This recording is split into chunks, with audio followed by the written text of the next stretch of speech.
फिर से एक बार सुन लीजिए। दुर्गे देवी नमस्तुभ्यं सर्व कर्मार्थ साधिके मम सिद्धिम सिद्धिम वा सपने सर्व प्रदर्श्य। ये मार्कंडेय पुराण से दुर्गा सप्तशती में वर्णित प्रमाणित वो मंत्र है, जिसके बारे में कहा गया है कि कहीं ना कहीं ये मंत्र एक ऐसा दिव्य मंत्र है, यदि साधनाएं की जाए,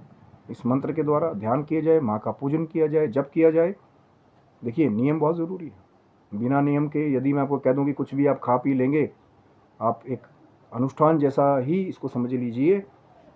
और तरीका क्या है जपने का? किसी भी मंगलवार से,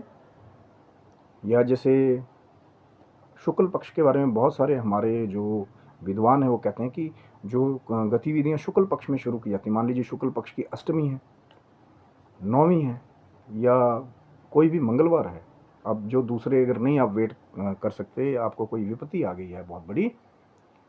कि इस हफ्ते करना ही है, कोई परिजन आपका मुश्किल में है, उसके बारे में पता नहीं लग रहा,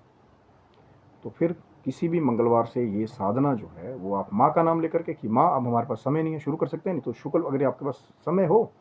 तो जो शुक्ल पक्ष की अष्टमी है, नौमी है, चतुर्दशी है, या कहीं ना कहीं जो माँ का बड़ा मंगलवार है, या शुक्ल पक्ष का जो मंगलवार पड़े पहला, या शनिवार है,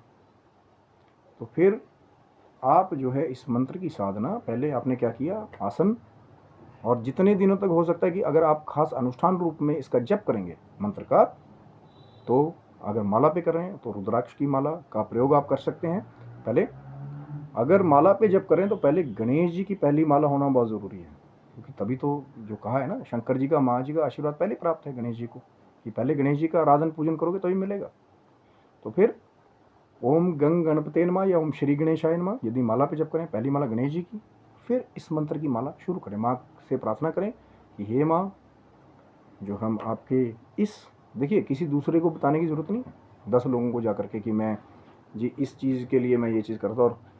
कई बार ये भी होता है कि जब आपको वो रिज़ल्ट मिल जाए माँ की कृपा से, और मैं यहाँ से कोई भी टाइम नियत नहीं कराऊँ कि हाँ भैया 7 दिन करोगे तो आपको दिख ही जाए, तब तक करते रहिए, कोशिश में लगे रहिए, और माँ को बार बार भाव से आप बुलाएंगे, आपकी भावना अच्छी होगी, सच्ची होगी, आपका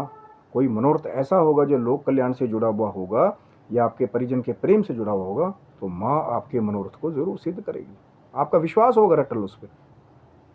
अगर विश्वास ही नहीं है कि पता नहीं होगा कि नहीं होगा, या किसी दूसरे का बुरा करने के लिए आप करेंगे,